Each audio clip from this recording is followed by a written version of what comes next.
राज party का राष्ट्रीय अध्यक्ष हूँ, साथ ही साथ छत्तीसगढ़ गोंडवाना गौड़ महासभा का प्रदेश अध्यक्ष भी हूँ। हम लोग अमर राज पार्टी बनाने का उद्देश्य जो हमारी जो खासकर जो आरक्षित वर्ग हैं उनके जो संवैधानिक अधिकार हैं, रोजगार है, शिक्षा है, स्वास्थ्य है, उसके प्रति आज तक स्वतंत्र होने के बाद भी कोई ध्यान नहीं दिया जा रहा है। उनकी स्थिति 75 साल जैसी स्थिति थी, आज भी वही स्थिति है।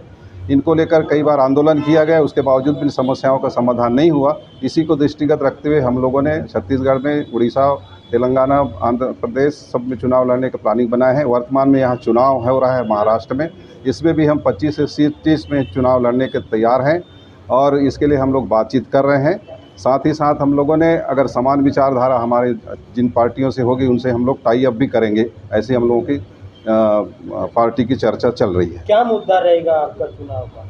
हमारे चुनाव का मुद्दा है जल, जंगल, ज़मीन और रोजगार और जो स्वास्थ्य सुविधाएं हैं, इनको ही लेके जो बुनियादी सुविधाएं हैं हमारे ट्राइबल के साथ साथ प्रदेश के सभी लोगों की जो बुनियादी सुविधाएं हैं, उसी को मुद्दा बना के हम लोग चुनाव लड़ेंगे। महाराष्ट्र के अंदर कितने प्रत्याशी उतारने की तैयारी है? हम लोगों ने अभी जो प्रारंभिक तौर पे 25 से 30 सीट में हम लोगों ने चुनाव लड़ने का मन बनाया हुआ है। किसी राजनीतिक पार्टी के द्वारा आप गठबंधन कर पाओगे? नहीं, गठबंधन हम लोग करेंगे नहीं। जो समान विचारधारा हमसे मिलेगा उनसे टाई अप करेंगे हम लोग। कितनी सीट उम्मीद है आने की? नहीं, हम लोगों ने अभी जो प्रयास किया है उस हिसाब से हम लोग तो 5 या 6 सीट हमारी जो ट्राइबल बेल्ट के जो सीट हैं उन पे हम लोगों ने फोकस डाले हैं और उम्मीद है कि उसमें हम लोग निकालेंगे। किस चुनाव चिन्ह पर? चुनाव चिन्ह हमारा जो अमर राज पार्टी का चुनाव चिन्ह है ये बाल्टी छाप है और इस पार्टी को रजिस्टर कराए हम लोगों से लगभग 1 साल ही हुआ है अभी। मुलाकातें कब लेने वाले कैंडिडेट जी? कैंडिडेट की जो मुलाकात रहती है ना उम्मीदवारों की, हाँ, वो हम लोग उससे जल्दी जैसे ही डिसाइड करेंगे आप लोगों से मुलाकात कराएंगे। हमारा राज पार्टी एक समाज के संघर्ष, अपने अधिकारों के लिए आंदोलन से करता उभरा हुआ पार्टी है, जो जन समर्थन के साथ अपनी बातों को विधानसभा विधायकी जहाँ पर हमारे नीति निर्देशक बनता है वहाँ तक पहुँच अपनी बात रखेंगे। उसके लिए हमारा राज पार्टी बना, जिसका मुख्य कार्यक्षेत्र मध्य भारत के साथ दिल्ली, असम तक हमने काम किया और अभी महाराष्ट्र के आम चुनाव में हम लगभग 25 से 30 प्रत्याशी उतारने की तैयारी कर रहे हैं। इसके लिए जो छत्तीसगढ़, तेलंगाना और मध्य प्रदेश से लगा हुआ एरिया है, जहाँ हमारी सामाजिक रीति रिवाज के साथ जो आवश्यकताएँ और हमारी जो मांग है समान है, वहाँ हम चुनाव की तैयारी कर रहे हैं। अन्य पार्टियों के साथ भी चर्चा चल रही है, गठबंधन ना होकर लेकिन टाई अप जरूर करके हम चुनाव लड़ेंगे, ऐसा कर रहे हैं। हमारी जो मूल बातें हैं, खनिज संसाधन में सबका अधिकार, एटलीस्ट वहाँ जहाँ से संसाधन निकलता है वहाँ की संपन्नता जरूर है। नक्सल समस्या पे हम अवश्य कदम उठाएंगे कि लगातार ये नासूर बनते जा रहा है आदिवासियों के लिए। आदिवासियों की जनसंख्या कम के साथ जो शहरी क्षेत्रों में स्लम एरिया जो बढ़ रहा है, शिक्षा में जो असमानता है, जो लोकतंत्र के लिए बहुत बड़ा घातक होगा। और एक कहा भी गया था शुरू में कि जहाँ पर शिक्षा समान नहीं है वहाँ पर वोट एक समान कैसे होगा। एक जो बड़ा प्रश्न चिन्ह था लोकतंत्र में जब बना, उस प्रश्न चिन्ह को हम आज देख रहे हैं कि कहीं ना कहीं अशिक्षा की वजह से वोट दारू, खोखली घोषणाएं और पैसे के दम पे जीती जाती है। हम चुनाव आयोग को चैलेंज भी करने वाले हैं और रिक्वेस्ट करने वाले हैं कि बड़ी बड़ी राजनीतिक पार्टियां 5 साल सत्ता में रहने के बाद मात्र चुनाव के समय पैसा बांटने की घोषणा क्यों करते हैं। ये अनैतिक कार्य है, इसका हम चैलेंज करेंगे और बहुत सारी बातें जो राजनीतिक पार्टी में एक व्यवहार में आ गए हैं उसका विरोध भी करेंगे। ये हम मुख्य मुद्दे लेकर चल रहे हैं और सामान्य जनता को एक समान जो लोकतंत्र कहता है वो विकास की हम बात करेंगे। उम्मीदवारों की सूची तैयार हो गई है? उम्मीदवारों की लिस्ट आ चुकी है, जिसमें पैनल बना हुआ है, उसका लगभग 2-3 दिन में फाइनल करेंगे, क्योंकि बहुत सारी यहाँ पर पार्टियाँ लड़ी। महाराष्ट्र देश का एक ऐसा मध्य क्षेत्र है जहाँ पर राजनीतिक हलचल देश को हिला के रखती है। तो हम भी यहाँ फूंक के कदम रख रहे हैं। चूँकि हमारी पार्टी नई है और हमारी पकड़ तो समाज में अच्छा है लेकिन राजनीतिक उठापटक से दूर हैं, तो हम लोग एक संवेदना और चिंतन के साथ इस काम को आगे बढ़ा रहे हैं। पैनल के साथ हम लिस्ट जल्दी जारी कर देंगे। अभी जैसे आपकी पार्टी नई है और नागपुर में 6 तगड़े उम्मीदवार हैं, ऐसे तगड़े उम्मीदवारों में आपका पार्टी का उम्मीदवार उनको कैसी टक्कर देगा? हमारा जनरली हम पूरे प्रदेश के बजाय हम उन क्षेत्रों को देख रहे हैं जहाँ हमारा लंबे समय से काम चल रहा है। जैसे अपना गढ़चिरौली लगा हुआ अहिरी, आपका आमगांव, इधर गढ़चिरौली, इस एरिया में हमारा पेशा पे, ग्राम क्षेत्र पे, समाज में बहुत लंबे समय से काम चल रहा है, वहाँ आंदोलन भी चल रहा है। इधर आपका धुले एरिया में, वासी क्षेत्र का बात कर रहा हूँ, नागपुर में शायद हम लोग टाई अप करेंगे, ऐसा बातचीत चल रहा है। किन पार्टी से टाइप करोगे? जो समान विचारधारा के 2-3 पार्टी से बात चल रही है, अभी फाइनल हुआ नहीं है।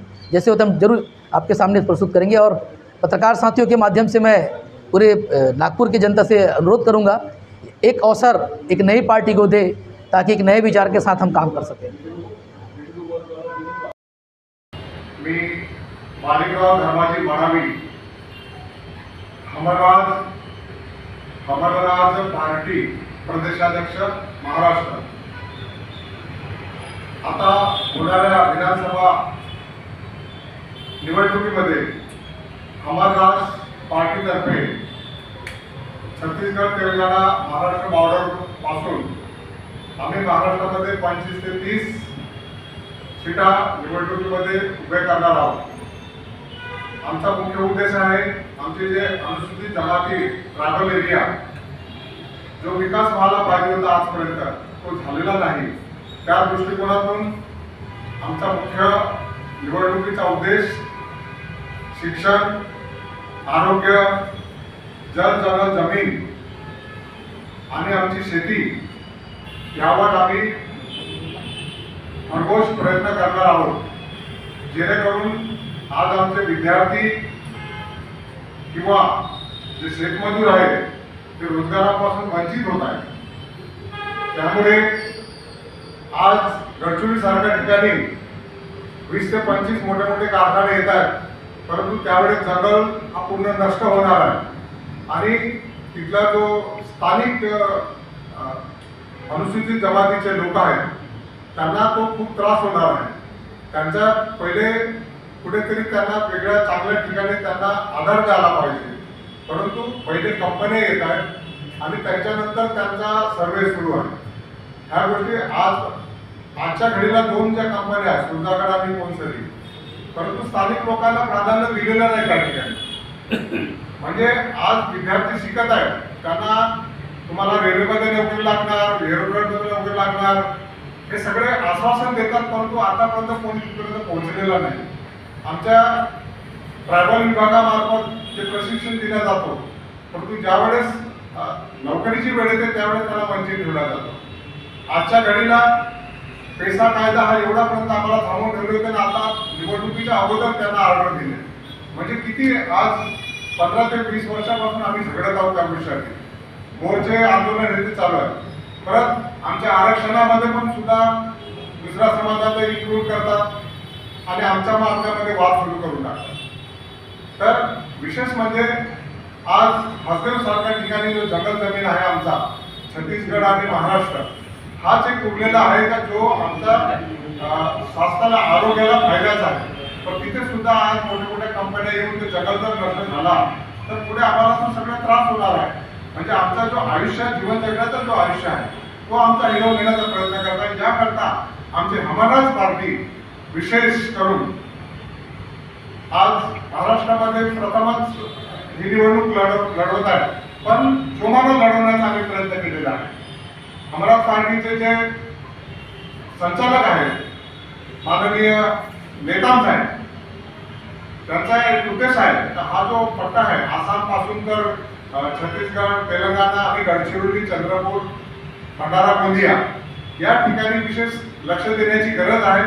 त्याकरता हा आम्ही उद्देश ठेवून आम्ही निवडणुकीच्या समोर येत आहोत। तर आमची अशी इच्छा आहे लोकांना, जसं 5वी अनुसूची क्षेत्र आहे, जो विकास आहे आणि जे काही आरक्षण किंवा जे काही ज्या ठिकाणी विकास झालेला नाही त्या ठिकाणी शाळा, कॉलेज ह्या पद्धतीचं काहीतरी असायला पाहिजे। आज एवढे मोठे गेम्स वगैरे होतात, विद्यार्थी मेहनत करतात, परंतु कुठेतरी काहीतरी गोंधळ होते, त्याच्यामुळे ते विद्यार्थी पुढे जाऊ शकत नाही, याचा सुद्धा प्रयत्न व्हायला पाहिजे। हाच उद्देश ठेवून आम्ही हमरराज पार्टी तर्फे आम्ही निवडणूक लढणार आहोत। आमचे किती जागा लढवणार आहे तुम्ही? आम्ही 25 ते 30 ठिकाणी आम्ही निवडणूक लढवणार आहोत।